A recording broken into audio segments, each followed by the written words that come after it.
all of the tactics that have been used against drug users have been used against gun owners at a later date. So what drug prohibition does is it perfects the brutality and police brutality and violent tactics of prohibition, and then those tactics are used against gun owners like they were in the Waco standoff in Texas and the so-called Ruby Ridge standoff in Idaho, where ATF agents opened fire on people who had not shot at them. It was Randy Weaver's son. They opened fire on Randy Weaver's son and murdered him in cold blood. And then Weaver's friend, the guy by the last name of, or actually I think it was Sam Harris, just like the philosopher, who is very weakly pro-gun, in kind of an ironic coincidence. But Sam Harris returned fire and shot one of the ATF agents, is how they, how all the evidence indicates that it went down. They were then forced back into a fallback position inside the cabin. Harris ran back to the cabin, and Weaver realized that he was being raided by federal agents for refusing to become an informant. And then his wife was murdered by an FBI sniper named Lon Horiuchi. And that raid, and that kind of raid, there's another raid that is famous amongst gun owners where the ATF stomped a gun owner's cat to death just to murder his pet for no reason. There's no such thing as a domesticated cat that's a guard cat. It's not like a guard dog. And just on the precedent that the ATF is allowed to murder your pets because they might be a guard dog, they murdered this guy's pet cat. What sadistic, psychopathic scumbag would do something like that? But this is the kind of government that is allowed by any kind of prohibitionist law, whether it's no matter what kind of private property it prohibits. The legal tender laws prohibit gold and silver possession. They prohibit tax resistance in general, and they allow the IRS to be the enforcement arm of those prohibition laws. The ATF is the enforcement arm of the anti-gun laws or gun restrictions, or silencer restrictions and bulletproof vest restrictions. All the different restrictions in that general domain of self-defense come under the purview of the ATF, and they act as enforcers in those prohibitions along with corrupted state governments. And the DEA then, of course, prohibits drug use and possession. But interestingly, the FDA works with the DEA to prohibit heroin, which is, an outlawed drug. And heroin is necessary for preserving someone for cryosuspension optimally. So to preserve the information on your brain, if you're a forward thinker and you understand that computer science is advancing fast enough to restore people to an unlimited, unbounded lifespan, and I know that this is outside the box here, but you're going to need heroin for that. And if the DEA still heavily restricts doctors'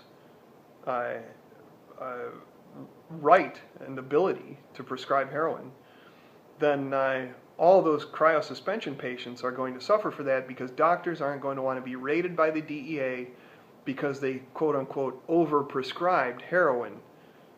Now, it wouldn't be overprescribing heroin. Heroin is perfectly called for in that case where the person is definitely going to die anyway, so you're not trying to save their life and you're not trying to prevent future abuse. That's a totally legitimate use of heroin, but do you think that our masters in government will view it that way when we try to cryosuspend ourselves so that we can enjoy an unbounded lifespan? No, they won't view it that way. They're going to kick down doctors' doors and raid doctors for using opiates to transition a dying patient successfully into cryopreservation so they can be brought back to life. This is no different than if the doctor was forced by the government to euthanize patients in a way. It really is no different. If they said, you have to go and smother that coma patient with a pillow and murder him. And even if you are a Christian, and even if you do believe in an afterlife, and therefore have some sort of religious argument against cryonics, which I don't, because I'm an atheist and an anti-theist. I think that religion actually causes people to favor death by favoring an afterlife, and to pointlessly and needlessly die now and not cryosuspend themselves. But even if you disagree with that, and you have a religious objection to cryosuspension right now because you believe it may interfere with an afterlife of some sort, keep in mind that science doesn't support this view. Science says that your brain rots, and your brain is indistinguishable from the emergent effect of your mind, and therefore, if your brain rots, you permanently die, because your mind is permanently gone. It's been eaten by bacteria. But even if you don't believe this, extending the human health span in such a way, because you can always choose to die at a later date. You can always choose to let the hardware fail. Hardware is always going to have a slow progress towards entropy. You can always live your life until taking heroic risks kills you, even if you don't believe in suicide. So there's always an option, based on how you live your life, to pursue the greater good and to pursue active engagement with reality and to pursue a healthy life. Christians don't disagree with that. Christians don't disagree with living in the best health possible. They don't disagree with prolonging or lengthening your health span, the period or the number of years where you are healthy. Nobody disagrees with that except for perhaps radical Islamists, people who are part of a death cult, people who are living only for the imaginary afterlife or for their imagined afterlife of 72 virgins. Those people are pursuing death.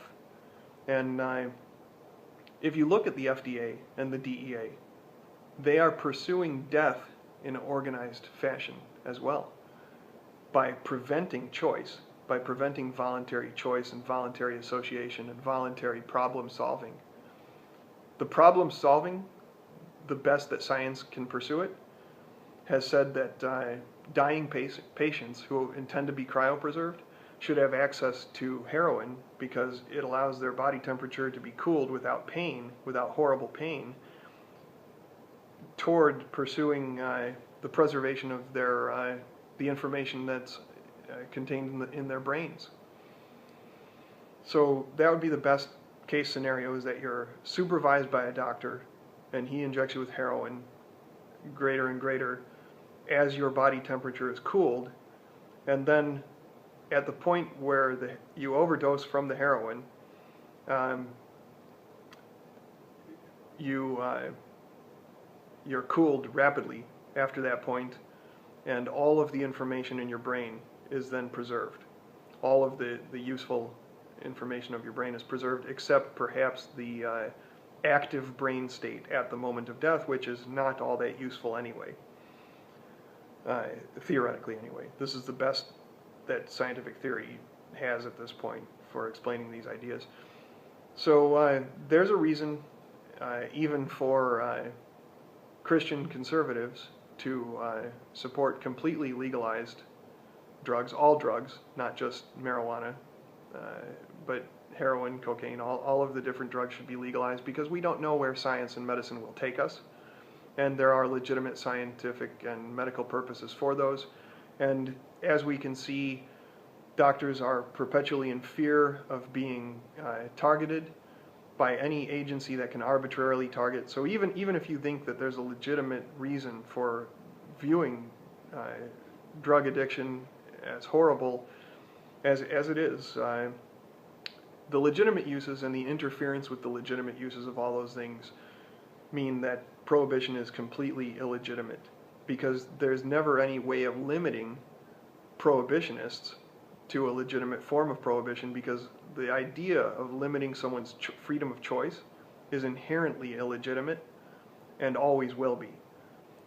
Now, the fact that it's incredibly destructive in some of those other practical cases, I hope, will make people think a little bit about supporting the existence of the DEA and FDA outright in all cases.